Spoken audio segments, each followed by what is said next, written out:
Hello વિદ્યાર્થી મિત્રો, આપણે આના પહેલાંના લેક્ચરમાં સ્થિત તરંગનું સમીકરણ, એનું ગાણિતિક સમીકરણ કઈ રીતે મેળવવું અને સ્થિત તરંગની અગત્યની લાક્ષણિકતા એના વિશે ભણ્યા. મિત્રો, સ્થિત તરંગ છે એ પ્રગામી તરંગથી કઈ રીતે અલગ પડે છે, જો હું એની વાત કરું તો પ્રગામી તરંગ જે છે એ સાઇન કે કોસ એટલે કે હાર્મોનિક તરંગને રજૂ કરે છે અને એના કંપ વિસ્તાર કે તરંગ લંબાઈની વાત કરીએ તો એનું ચોક્કસ મૂલ્ય મળે અને જેનું સમીકરણ આપણને ખ્યાલ છે કે એ સાઇન બ્રેકેટમાં કે x minus omega T plus 5 જો ધન એક્સ દિશામાં જતું હોય તો, અને ઋણ એક્સ દિશામાં આવતું હોય તો કે x plus omega T plus 5. એટલે કે સાઇન કે કોસ વિધેય સ્વરૂપે અને જેનો કંપ વિસ્તારનું મૂલ્ય ફિક્સ હોય એવું પ્રગામી તરંગ હોય.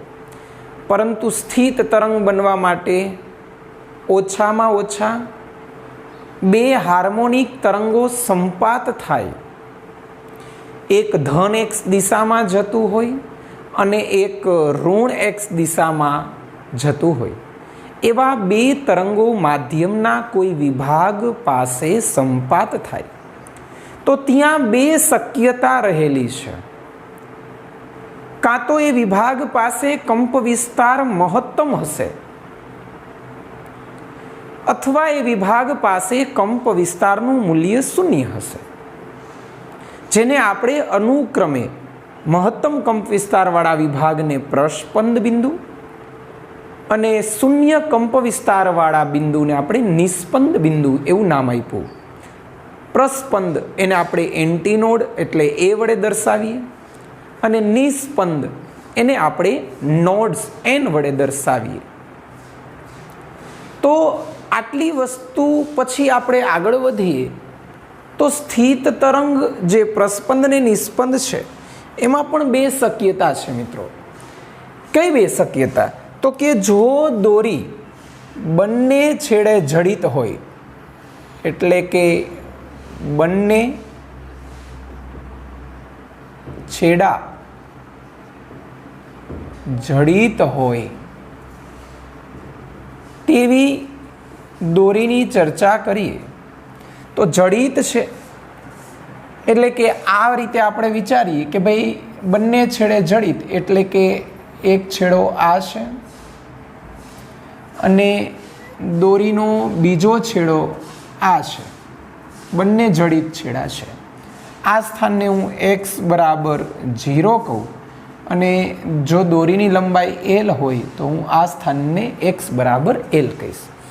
એટલે કે આકૃતિમાં જડિત આધાર સાથે બાંધેલી દોરી એલ લંબાઈની દોરી છે. ધારો કે એલ લંબાઈની દોરી પરના બે છેડા x ઇઝ ઇક્વલ ટુ 0 તથા x is equal to L પાસે કંપ વિસ્તાર શૂન્ય હશે, એટલે કે નિસ્પંદ બિંદુ રચાશે. અને નિસ્પંદ બિંદુ રચાય એટલે આપણને ખ્યાલ છે કે એ સ્થાન આગળ કંપ વિસ્તાર શૂન્ય હશે. કંપ વિસ્તાર સ્થિત તરંગનો 2a sin kx is equal two 0.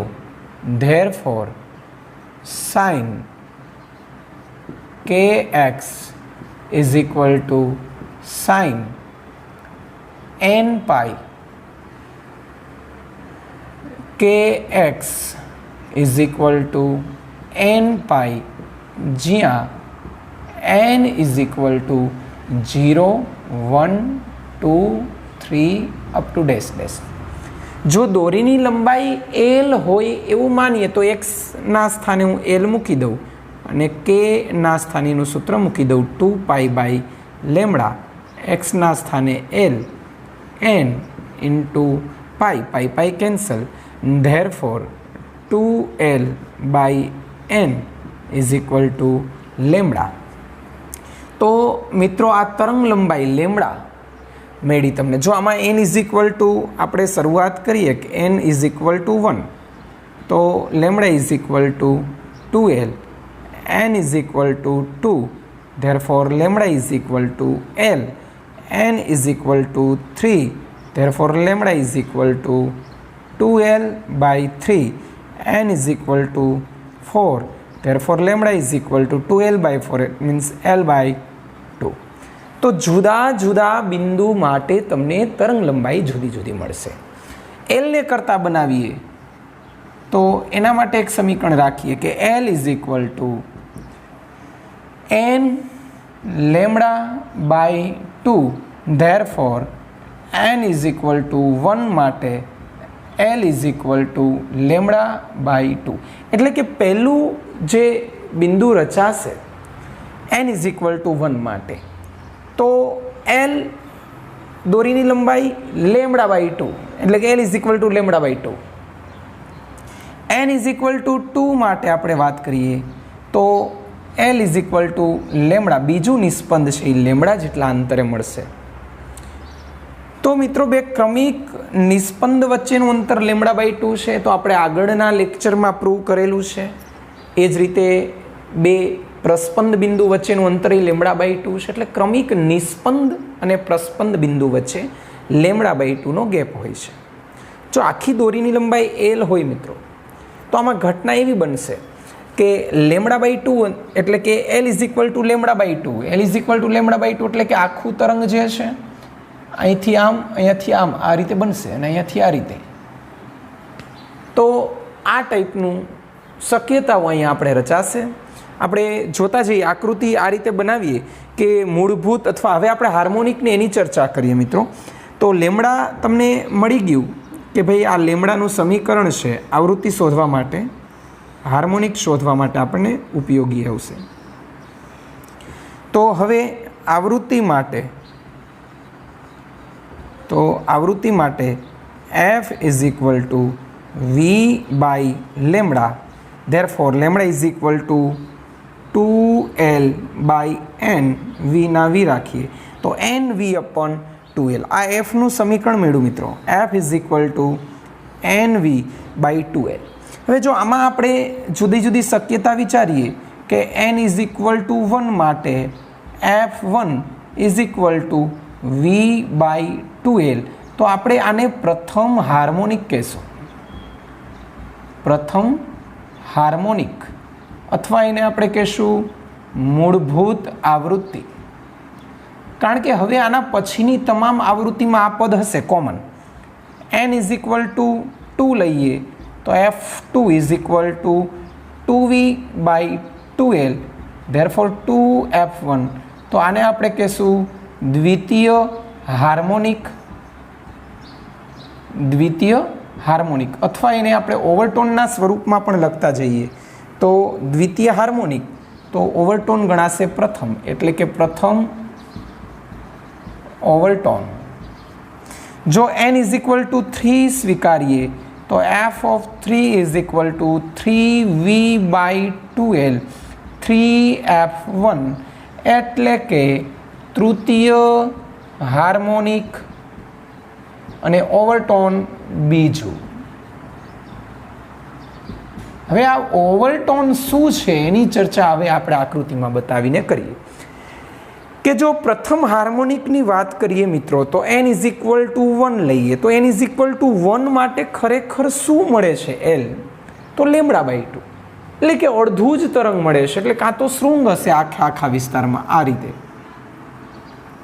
કારણ કે બંને છેડા જડિત છે મિત્રો, એટલે આ સ્થાને તો નિસ્પંદ જ હશે. ચાલો આ રીતે હશે.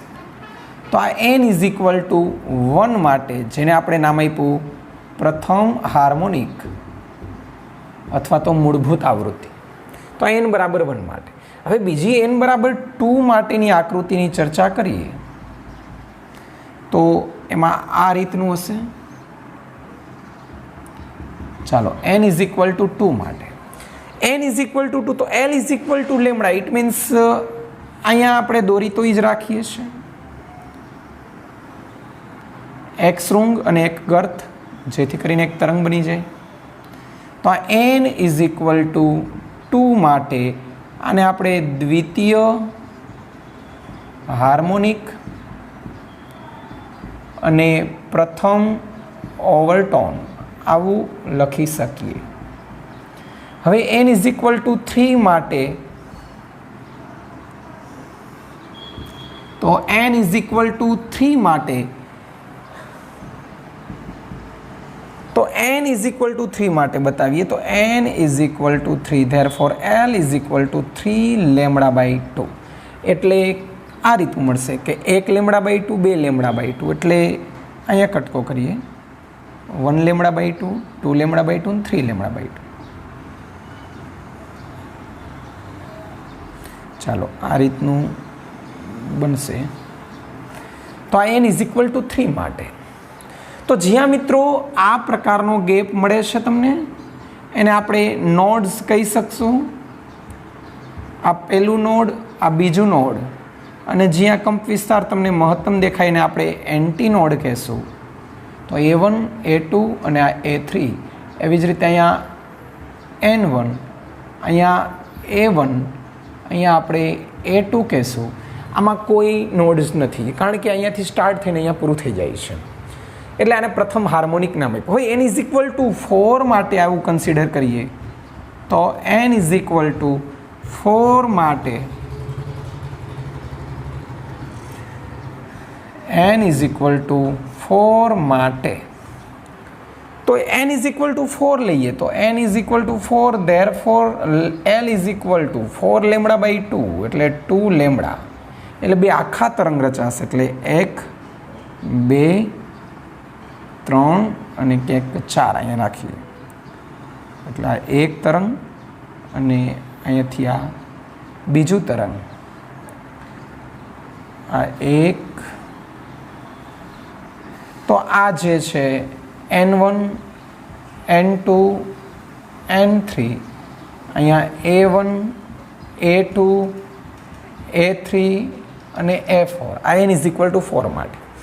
તો તમે એક વસ્તુ આના ઉપરથી ક્લિયર કહી શકો મિત્રો કે N1 હતું તો ક્યાંય ઓવરટોન નહોતું રચાતું. N2 લીધા તો એક ઓવરટોન રચાય છે, 3 લીધા તો 2 ઓવરટોન રચાય છે, 4 લીધા તો 1, 2, 3 ઓવરટોન રચાય છે. n માંથી 1 બાદ કરીએ એટલા ઓવરટોન મળે છે.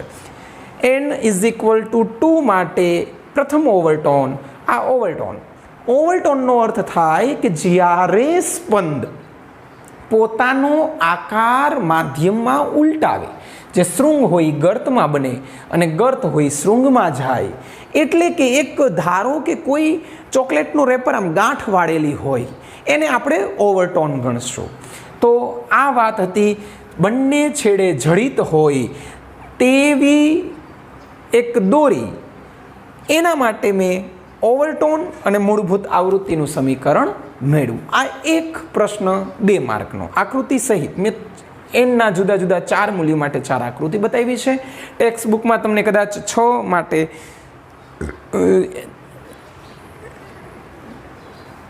તો આપણે n બરાબર 4 ચોથી હાર્મોનિક સુધી સમજાવ્યું છે. ટેક્સ્ટ બુકમાં તમને 6 સુધી બતાવ્યું છે એ આકૃતિ. તો હવે આના ઉપરથી તમે એક વસ્તુ ક્લિયર કહી શકો કે બંને છેડે જડિત આધાર હોય મિત્રો, કે બંને છેડે જડિત હોય એવા કોઈ પણ માધ્યમ માટે શક્ય એટલી તમામ પૂર્ણાંક હાર્મોનિક સંખ્યા મળે છે. પૂર્ણાંક હાર્મોનિક મળે છે. પ્રથમ મળે, દ્વિતીય, તૃતીય, ચતુર્થ, ચોથી, પાંચમી, છઠ્ઠી, સાતમી. એટલે કે કોઈ પણ પૂર્ણાંક હાર્મોનિક મળે છે. પણ એનના જુદા જુદા મૂલ્ય માટે એની જે પ્રબળતા હશે ધ્વનિની એ જુદી જુદી હશે. અને આ જે સિદ્ધાંત છે એનો ઉપયોગ વાજિંત્રના સાધન સિતાર હોય, ગિટાર હોય, એટલે તમને ખ્યાલ હશે કે જે ગિટાર હોય એ ગિટારના તમે જુદા જુદા વિભાગ પાસેથી તમે તાર ખેંચશો તો એમાંથી ઉત્સર્જિત ધ્વનિની પ્રબળતા પણ જુદી જુદી હશે, કારણ કે બંને છેડે જડિત છે, જડિત તણાવવાળી દોરી છે. અહીંયા જો વીના સ્થાને આપણે હજી આગળ ડિરાઈવ કરીએ સમીકરણ, તો F is equal two N/2L V બરાબર √T અપોન મ્યુ, કારણ કે તણાવવાળી દોરી માટે V is equal two √T/μ આપણે ડિરાઈવ કરેલું છે. તો આ એક કેસ આપણે પૂરો કર્યો. તો આનો ઉપયોગ તમને ખ્યાલ હોવો જોઈએ કે વાજિંત્રના સાધન જેમ કે સિતાર, ગિટાર કે કોઈ એવા જુદા જુદા કે જે તણાવવાળી તાર હોય એમાં જે જુદા જુદા સ્થાને જે આપણે જોયું હોય કે ગિટાર હોય તો ગિટારમાં જુદા જુદા વિભાગ પાસેથી તમે કંપન આપો તો એમાંથી ઉત્સર્જિત ધ્વનિની પ્રબળતા જુદી જુદી હશે, ઉત્સર્જિત આવૃત્તિ પણ જુદી જુદી હશે. તો એ આ સિદ્ધાંત ઉપર કાર્ય કરે છે. તો એક આના ઉપરથી કન્ક્લુઝન એ નીકળો કે બંને છેડે જડિત હોય એવા તાર માટે શક્ય એટલી તમામ હાર્મોનિક મળી શકે. હવે આપણે બીજો પ્રશ્ન આગળ વધારશું.